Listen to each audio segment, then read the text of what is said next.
Good morning, 9th English medium student. Welcome again on online classes. And as you all know that we are discussing about our geography's lesson 6 population. Okay, and in our last video we discussed about the main characteristics or the main elements of population. The main 3 points we discussed about the population in this. First we already discussed about population size and distribution. Next one is population changes and in growth. Okay. And third is the main continuous जो आपका characteristics है qualities of the population वो हमने discuss किया था. Okay, population size and distribution में that how many numbers of the people located on in which place and all ये discuss किया हमने. फिर population growth और population में changes जो continuous होते हैं उसके बारे में डिस्कस किया.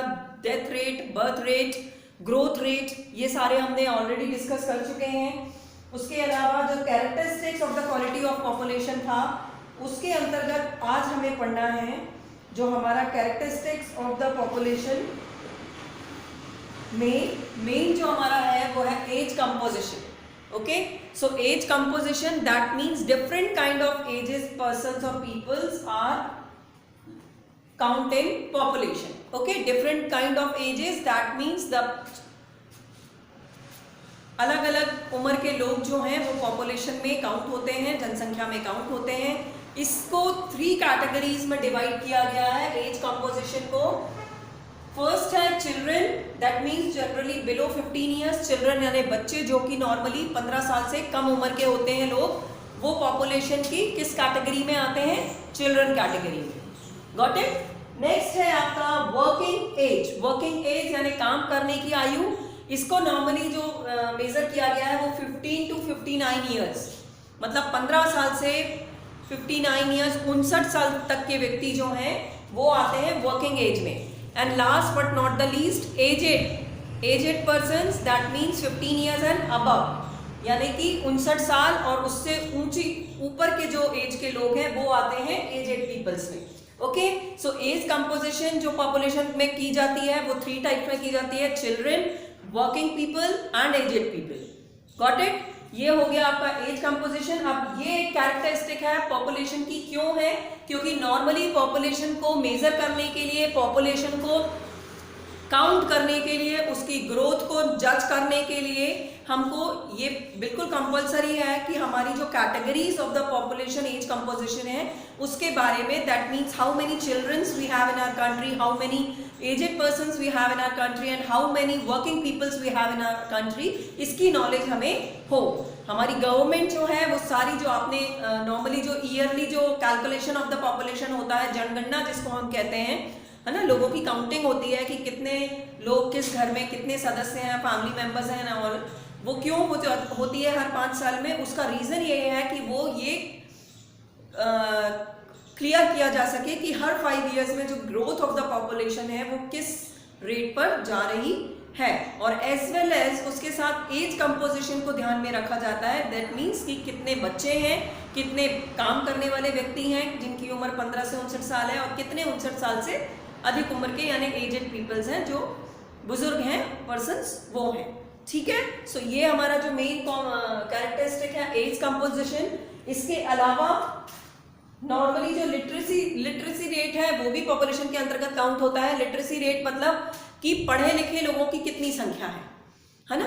पॉपुलेशन में जो काउंटिंग होती है वो बहुत सारी चीज़ों की है. जिस कैरेक्टरिस्टिक्स में एज कंपोजिशन के बाद लिटरेसी रेट, दैट मीन्स कि कितने उम्र के व्यक्ति पढ़े लिखे हैं, कितना प्रतिशत, कितना percentage of the people educated है, ये सारी चीज़ों को पॉपुलेशन के अंतर्गत नोटिस किया जाता है. ठीक है ना. According to the census 2011, a person aged 7 years and above who can read and write with understanding in any language is treated as literate.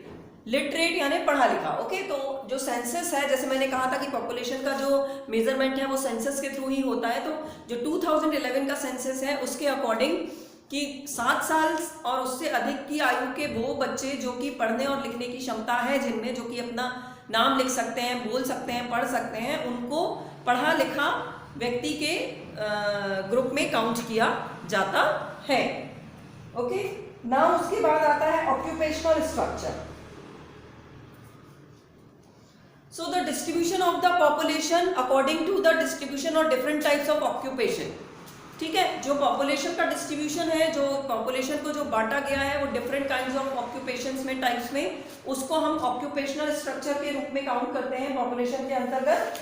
ठीक है, इसमें primary, secondary and territory activities जो होती हैं related to business, related to work and all, उसके according population का, जो कि आप ऑलरेडी अपने फर्स्ट सेकंड लेसन में पढ़ चुके हैं ज्योग्राफी में, कि primary, secondary and territory activities जो related to working and all होती हैं, उससे के अकॉर्डिंग जो है वो पॉपुलेशन का मेजरमेंट और पॉपुलेशन का डिस्ट्रीब्यूशन किया जाता है।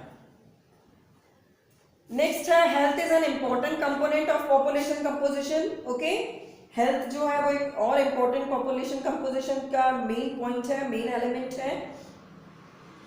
ठीक है ना, हेल्थ के अकॉर्डिंग मतलब कि हेल्दी पीपल है, सारी फैसिलिटीज प्रोवाइड हो रही हैं गवर्नमेंट के थ्रू, हर एक चीज मेडिकल से रिलेटेड, और जो इकोनॉमिकल और प्राइवेट और पर्सनल ग्रोथ है, एक्टिविटीज़ हैं, सिविल एक्टिविटीज़ हैं, उन सारी चीज़ों को ध्यान में रखते हुए भी पॉपुलेशन कंपोजिशन को नोटिस किया जाता है।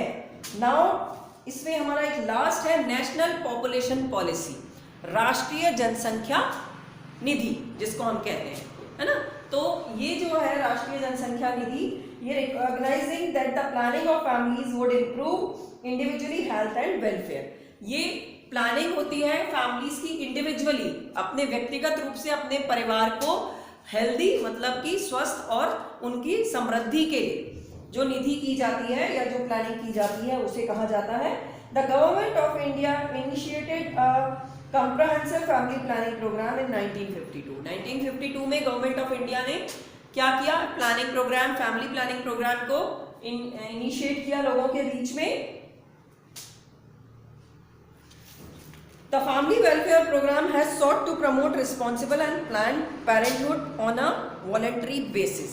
फैमिली वेलफेयर प्रोग्राम में नॉर्मली आपको पता ही है कि इंक्रीज डेवलप की जाती है, थॉट डेवलप की जाती है, गुड थिंकिंग की लोगों के अंदर फैमिली को प्लान करने की और जनसंख्या को नॉर्मली नियंत्रित करने के लिए लोगों को समझाइश दी जाती है, उनको नॉलेज दी जाती है, इवन एज वेल एज उनको बेनिफिट्स बताए जाते हैं कि फैमिली प्लानिंग के क्या बेनिफिट्स हैं।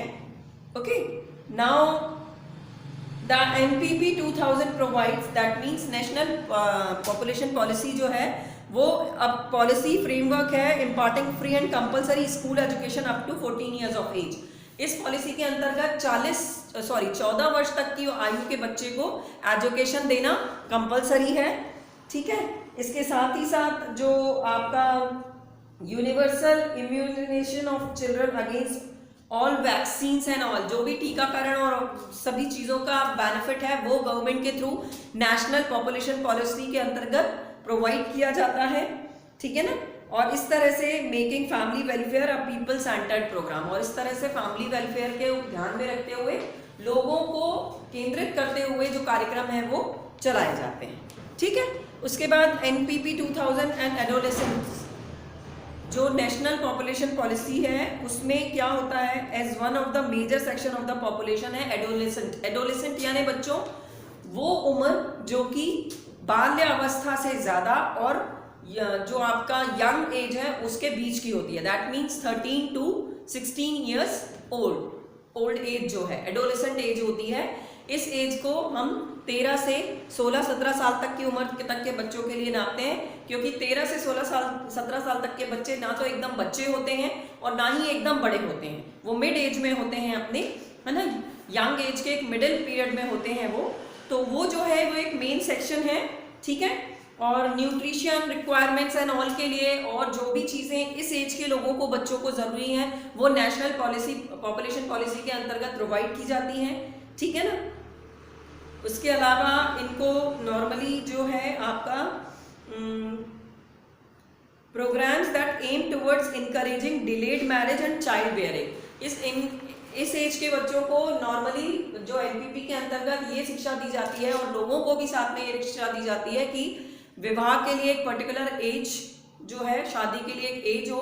ठीक है, उसके साथ ही साथ कि इनकरेज करना है चाइल्ड बेयरिंग, दैट मीन्स कि बच्चों को अधिक से अधिक एजुकेशन प्रोवाइड की जा सके एडोलेसेंट एज के बच्चों को, है ना, और उनको नॉर्मली हर तरह की education, unprotected sex, making कॉन्ट्रैक्टिव services, है ना, अफोर्डेबल और providing each food supplements and all, ये सारी चीज़ें और सारी जो फैसिलिटीज़ हैं इनसे रिलेटेड इंफॉर्मेशन दी जाती है। People are the nation's most valuable resource, जो लोग हैं वो हमारे देश के सबसे ज़्यादा वैल्यूएबल और उपयोगी रिसोर्स यानी साधन हैं। A well educated healthy population provides potential power, एक पढ़ी लिखी स्वस्थ जो जनसंख्या है वो उसके अंदर बहुत सारा ऐसी ताकत होती है कि वो बहुत सारी चीज़ों को अचीव कर सके और देश का विकास कर सके। Got it, students? So here our population chapter 6 of geography is now completed. The explanation of the lesson is now completed, and further exercise and question answers we will discuss in our next video.